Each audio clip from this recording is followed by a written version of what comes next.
India गठबंधन किसी दल विशेष को फायदा पहुंचाने के लिए नहीं बना था। सिर्फ और सिर्फ फर्जीवाड़ा कर करके देश को नहीं चला सकते, राज्य को नहीं चला सकते हैं। अगर देखिएगा तो आप प्रधानमंत्री और केजरीवाल में 19-20 का फर्क है। दोनों बातें बहुत करते हैं, काम कम करते हैं। हेमंत सोरेन का समर्थन मिल रहा है आप लोगों को दिल्ली चुनाव में? ये तो वो बताएंगे बेहतर। आप लोग मिले? हम तो जानते हैं कि हम समर्थन दे रहे हैं, तो वो भी हमें समर्थन दे रहे हैं। दिल्ली में विधानसभा का चुनाव होने जा रहा है, लेकिन इसकी सरगर्मी पूरे देश भर में देखने को मिल रही है, खास तौर पर सीट शेयरिंग को लेकर के। नमस्कार, एसटी न्यूज देख रहे हैं आप और मैं हूं आपके साथ गौरी रानी। तो हमारे साथ इसी खास मुद्दे पर बातचीत करने के लिए कांग्रेस के पूर्व प्रदेश अध्यक्ष राजेश ठाकुर हैं। सर, एसडी न्यूज में आपका बहुत स्वागत है। सबसे पहला सवाल तो यही है कि दिल्ली में विधानसभा का चुनाव हो रहा है और जिस तरीके से टीएमसी की बात कर ले या फिर अखिलेश यादव की पार्टी की बात कर ले, समाजवादी पार्टी की, या फिर दूसरे दल शिवसेना की बात कर ले, सभी आम आदमी पार्टी को समर्थन दे रहे हैं, लेकिन कांग्रेस अलग है। ऐसी क्या वजह बनी, किसको आप इसका वजह मानते हैं? देखिए, सभी दल अपने अपने मैनिफेस्टो, अपने अपने एजेंडे के साथ चुनाव लड़ते हैं। हमने देखा, दिल्ली में पाया कि पिछले 10 वर्षों में जो होना चाहिए था वो नहीं हो पाया और उस निमित्त हमें अकेले लड़ने का निर्णय लेना पड़ा। और ऐसा नहीं है कि कोई पहली बार हो रहा है। हम पंजाब में भी अलग अलग चुनाव लड़े थे, लोकसभा में हम टीएमसी अलग लड़ी थी बंगाल में और हम अलग लड़े थे। तो ये कोई नई बात नहीं है। हमारा स्वाभाविक जो अलायंस है वो शुरू से रहा है, आरजेडी, जेएमएम और कांग्रेस का वो बना हुआ है। और हम समझते हैं सब लोग अपने अपने तरीके से सोचते हैं और निश्चित रूप से यूबीटी ने भी कुछ अपना सही सोचा होगा, कुछ समाजवादी पार्टी ने भी सही सोचा होगा, तो उन लोगों ने उनको समर्थन देने का निर्णय लिया है। वैसे ही आप देखेंगे तो एनडीए में भी है, वहां भी लोग अलग अलग चुनाव लड़ रहे हैं, उनसे कोई नहीं सवाल पूछता। लेकिन एनडीए नहीं है, इंडिया अलायंस की बात कर रहे हैं। तो तेजस्वी यादव कहते हैं कि ये जो हमारा गठबंधन था ये सिर्फ लोकसभा चुनाव तक के लिए था। आप इसको मानते हैं? और क्या जिस तरीके से दिल्ली में अब जब कांग्रेस और आम आदमी पार्टी अलग अलग चुनाव लड़ रहा है, तो जो गठबंधन इस वक्त झारखंड में है, क्या इसका असर झारखंड के गठबंधन सरकार पर? नहीं, जब इंडिया गठबंधन नहीं बना था तब भी ये गठबंधन था। हम पिछले 5 वर्षों तक सरकार चलाने का एक साथ मिलजुल करके काम किए हैं। तो इसमें कहीं कोई, ये जो हमारा अलायंस है वो स्वाभाविक है। आरजेडी के साथ भी देखिएगा तो बिहार में बरसों बरस से है। तेजस्वी जी ने कोई सवाल के जवाब में कोई बात कही होगी, लेकिन हम ये समझते हैं कोई इंडिया गठबंधन किसी दल विशेष को फायदा पहुंचाने के लिए नहीं बना था।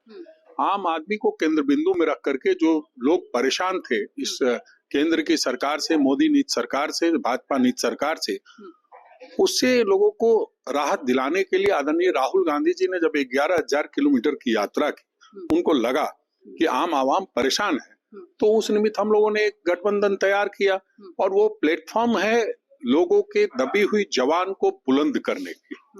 तो वो जारी रहेगा। अब कोई कैसे चुनाव लड़ रहा है, कोई कैसे चुनाव लड़ रहा है, वो मकसद वो नहीं था कि चुनाव लड़ना ही मकसद है। मकसद ये था कि आम आवाम को राहत मिले और उसको राहत पहुंचाने में हम बहुत हद तक कामयाबी हुए।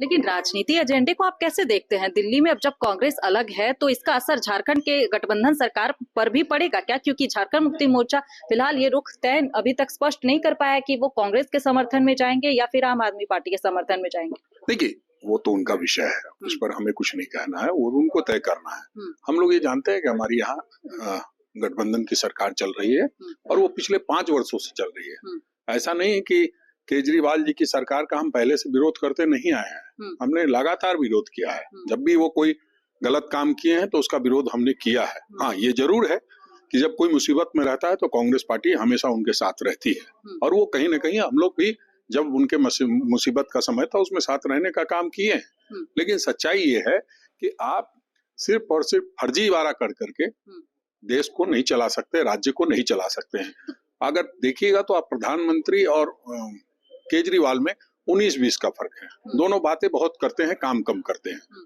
तो बात कम, काम ज्यादा करने की जरूरत है। उस पर हम लोग फोकस करके हम लोग अपना एक मैनिफेस्टो के साथ उतरे हैं चुनाव में। कांग्रेस, झारखंड कांग्रेस की बात कर ले तो यहाँ पे कई ऐसे विधायक और मंत्री हैं जो कि स्टार प्रचारक के रूप में वहां जाकर कैंपेनिंग करेंगे।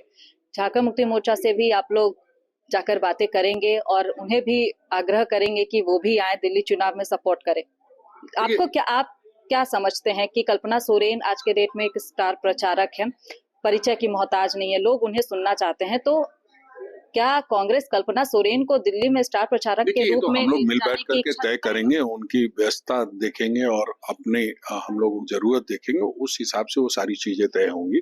उसके लिए कोई मैं अधिकृत व्यक्ति नहीं हूँ। प्रदेश अध्यक्ष हमारे केशव महतो कमलेश जी, हमारा केंद्रीय नेतृत्व है, हमारे प्रभारी आदरणीय गुलाम अहमद मीर साहब है।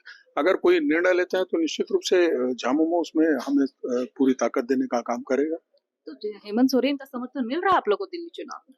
ये तो वो बताएंगे बेहतर। आप लोग हम मिले? तो जानते हैं कि हम समर्थन दे रहे हैं, तो वो भी हमें समर्थन दे रहे हैं, तभी ये सरकार चल रही है। चलिए, बहुत शुक्रिया। हमारे साथ खास बातचीत कर रहे थे इस वक्त कांग्रेस के पूर्व प्रदेश अध्यक्ष राजेश ठाकुर, जिन्होंने कहा है कि दिल्ली विधानसभा चुनाव में कांग्रेस मजबूती के साथ चुनाव लड़ेगी और जिस तरीके से अरविंद केजरीवाल की जो सरकार चल रही है, कहीं ना कहीं जनता त्रस्त है और इस बार बदलाव होगा। लेकिन इंतजार करना होगा, देखना होगा कि दिल्ली चुनाव में दिल्ली की जनता किसे अपना आशीर्वाद देती है। फिलहाल इस खबर में इतना ही। मुझे दीजिए इजाजत। नमस्कार।